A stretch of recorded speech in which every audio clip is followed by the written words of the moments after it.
On March 10th, 15 other students and I left Shanghai to live in Xizhou for 28 days for the Microcampus program. We call ourselves the Voyagers. Microcampus is a program where SAS 8th graders get to travel to Xizhou for a month to get out of their comfort zones and complete an inquiry project. For inquiry projects, the students need to research by talking to people in Xizhou.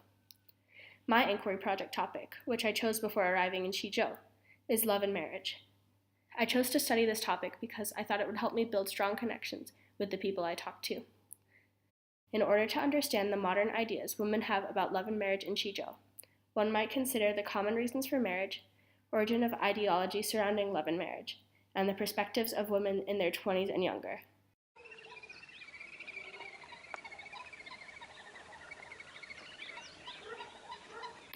First, I decided to look into common reasons women in Xizhou get married. I noticed three main reasons: happiness, a sense of responsibility, and to please parents. Xiaoshuang and Emma are good examples of thinking the purpose of marriage is happiness. When I was talking to Xiaoshuang, she said that she did not think marriage was important as long as one was happy on their own. Emma said that marriage is important because it ensures someone to keep you company when you grow old. I thought these perspectives aligned very well with what I've already heard a lot of people say as I was growing up in America. As I had these conversations my first days doing fieldwork, I thought that the perspectives women had on love and marriage were not too different from what I've already heard. Another prominent reason people get married is because they feel it is an obligation and a social norm. I learned this mainly from Miss Lee from a wedding photo shop and Miss Yang from the store across the street from Shangjieshijie Tao. Miss Lee said that people never pressure others to get married, it's just a social norm that most people follow. The concept of these social norms really interested me, and I continued to look into them in more areas of my research. The last main reason I found was that people would get married to please their parents. A lot of people told me that their parents would pester them with questions about their love lives if they thought that they should start thinking about marriage. Some people start trying to find a marriage partner to please their parents. I understood this reason pretty well and related it back to a lot of the things my friends, siblings, and I do to please our parents.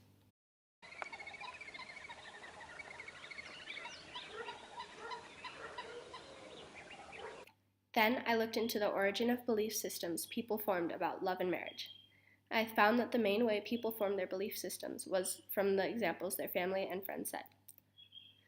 I found that most people felt that they learned everything about love and marriage from examples. As they met different people, these expectations were changed.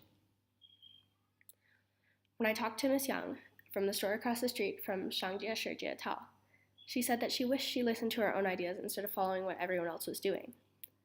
Miss Yang said that she used to think 26 was a good age to get married at, but when her friends started getting married around 22, she followed that example. Miss Yang has been divorced, and she says that she wishes she waited to get married and did not get married when she did just because everyone else was. My conversation with Miss Yang really struck me. Seeing the negative outcomes of following others instead of listening to oneself really shocked and upset me.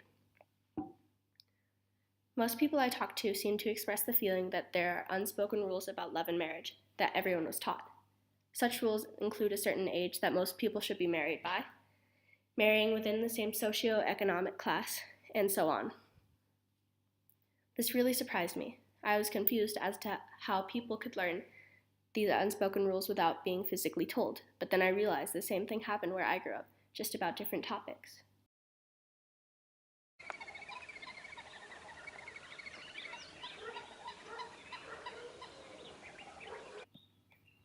Then I talked to more women and tried to find a theme within all their perspectives.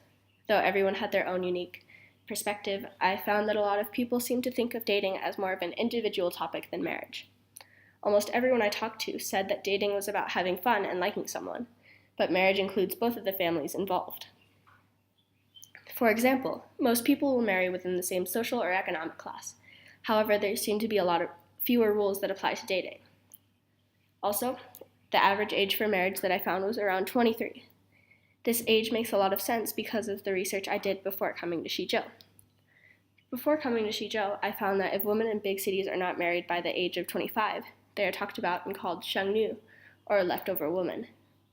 Then someone told me that bi-ethnic minority women get married earlier than most women in big cities. These numbers seem to add up well. What seems to vary most between the perspectives of everyone I talk to is whether or not marriage is important. Some people think that marriage is only important if it makes you happy, while others believe that marriage is very important and necessary. I was really surprised by how many common themes I found in people's perspectives. This intrigued me because it proved how these social norms and unspoken rules have found their way into a lot of people's perspectives.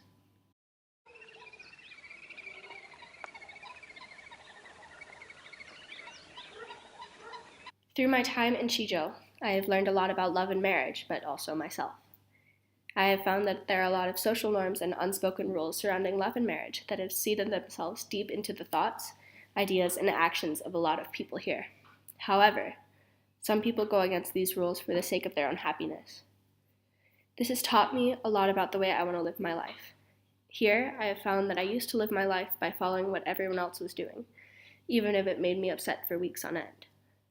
Through Microcampus and the connections and lessons I have learned here, I found that I will end up so much happier if I just listen to myself. I had no idea I would be learning so much about myself and the person I want to be when I first got on that plane to Chijo, but I'm so glad this journey has led me here.